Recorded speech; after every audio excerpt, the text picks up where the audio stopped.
आत्मीय भाइयों एवं बहनों, आपको पुस्तक शक्ति का सदुपयोग गायत्री मंत्र के 7 अक्षर की व्याख्या पढ़कर सुना रहे थे।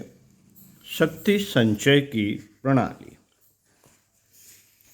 पिछले वीडियो में शक्ति संचय की प्रणाली के 8 साधन बताए थे, जिसमें स्वास्थ्य के बारे में वो पढ़कर सुनाया था।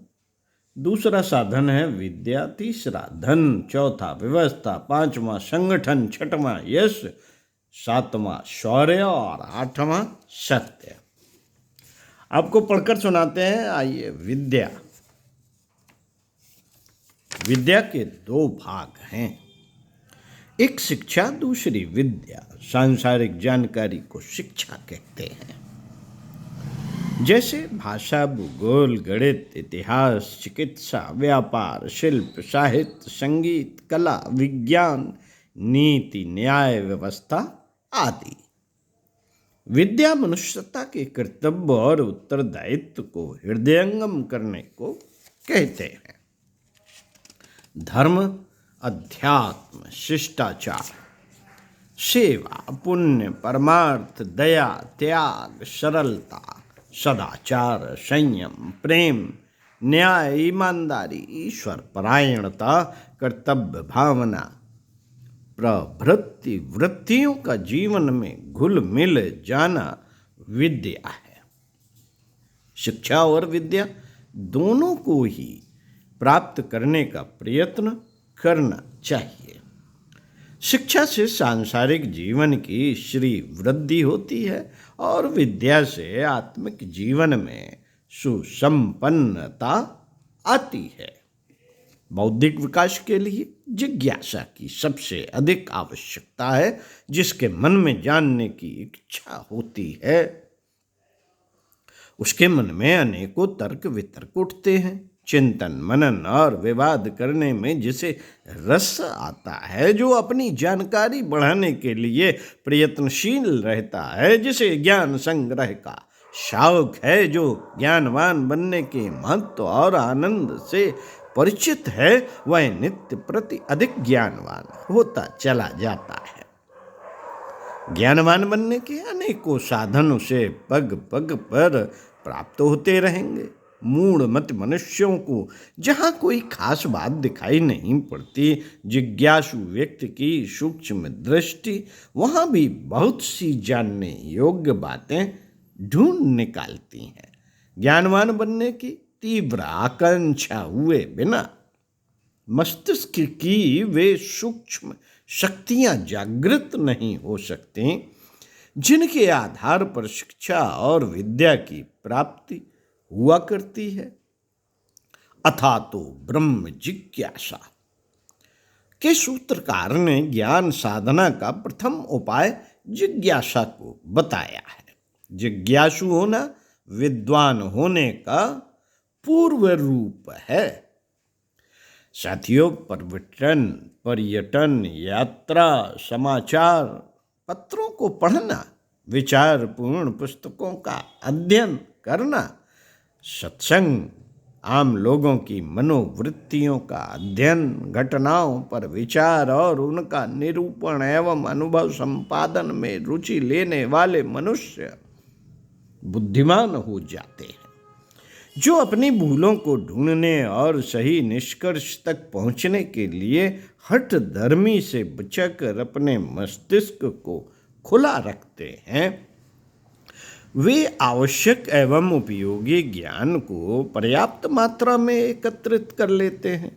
समर्थक और विरोधी दोनों तथ्यों को समझने और उनकी विवेचना करने के लिए जो लोग प्रस्तुत रहते हैं, वे श्रम से, अज्ञान से बचकर वास्तविकता तक पहुंच जाते हैं। अपनी जानकारी को, अल्पता को समझना और अधिक मात्रा में उसे अधिक वास्तविक ज्ञान को प्राप्त करने की निरंतर चाह रखना मनुष्य को क्रमशः ज्ञानवान बनाती है। ज्ञान वृद्धि को प्राप्त करने के अवसरों को जो लोग तलाशते रहते हैं और वैसे अवसर मिलने पर उनका समुचित लाभ उठाते हैं, उनकी विद्या बढ़ती जाती है। साथियों, धन तीसरा उपाय शक्ति संचय की प्रणाली का बताते हैं। मित्रों, धन समय के प्रभाव से आज पैसे का मनुष्य जीवन में महत्वपूर्ण स्थान है। मनुष्य की लघुता, महानता अब पैसे के पैमाने से नापी जाने लगी। पैसों के द्वारा सब सुख सामग्रियां, सब प्रकार की योग्यता और शक्तियां खरीद ली जाती हैं।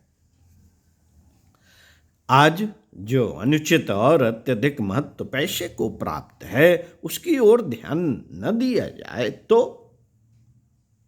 तो मानना ही पड़ेगा कि पैसे की आवश्यकता हर एक को है।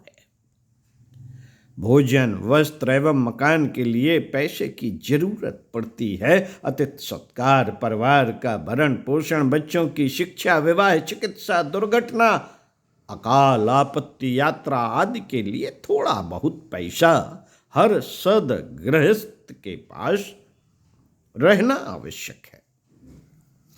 धन उपार्जन की अनेकों प्रणाली संसार में प्रचलित हैं। उनमें से व्यापार, उत्पादन एवं निर्माण की प्रणाली सबसे उत्तम। शिल्प, वाणिज्य, कला, कौशल, कृषि, गोपालन दलाली के द्वारा आसानी से पैदा किया जा सकता है। नौकरी बिना पूंजी वाले और ढीले स्वभाव वालों का सहारा है। ऐसे ही किसी उत्तम कार्य से जीविका उपार्जित करनी चाहिए। या न्यायोचित आधार पर समुचित जीविका प्राप्त कर लेना कुछ कठिन नहीं। थोड़े प्रयत्न से अधिक धन कमाने के लिए चोरी, डकैती, लूट, रिश्वत, ठगी, उड़ाईगिरी, बेईमानी, धोखा, मिलावट, विश्वासघात, जुआ, सट्टा, लॉटरी, अन्याय, शोषण, अपहरण आदि नीच निंदित मार्गों का आश्रय ग्रहण करते हैं। इस प्रकार का धन कमाने में लोक निंदा, राजदंड, शत्रुता, घृणा, प्रतिहिंसा का भय तो प्रत्यक्ष ही है। इसके अतिरिक्त इस प्रकार झटके का पैसा बुरी तरह अपव्यय होता है। जो पैसा पसीना बहाकर किफायतसारी से नहीं जमा किया गया है, उसके खर्च होने में कुछ दर्द नहीं होता। चोर, जुआरी, ठग इस हाथ विपुल धन कमाते हैं और उस हाथ होली में जलाकर स्वाहा कर देते हैं। इस प्रकार के अपव्यय से अनेक पाप, दुर्गुण एवं बुरे उदाहरण उत्पन्न होते हैं। इन सब बातों पर ध्यान रखते हुए परिश्रम पूर्वक, ईमानदारी के साथ उचित मार्गों से धन कमाना चाहिए और किफायतसारी से कुछ बचाने का प्रयत्न करना चाहिए। सही मार्ग से धनी बनना प्रशंसनीय है। धन को जोड़ जोड़ कर विशाल राशि जमा करने में नहीं, वरन उसका ठीक समय पर आवश्यक एवं उचित उपयोग कर लेने में बुद्धिमानी है। धन को विवेक पूर्वक कमाना चाहिए और विचार पूर्वक खर्च करना चाहिए। तभी धन की शक्ति का वास्तविक लाभ प्राप्त किया जा सकता है। पंडित श्री राम शर्मा आचार्य आपको अगले वीडियो में इसी क्रम में पढ़कर सुनाएंगे शक्ति संचय की प्रणाली। आपको स्वास्थ्य, विद्या, धन के बारे में बताया कि किस तरीके से शक्ति का संचय किया जा सकता है।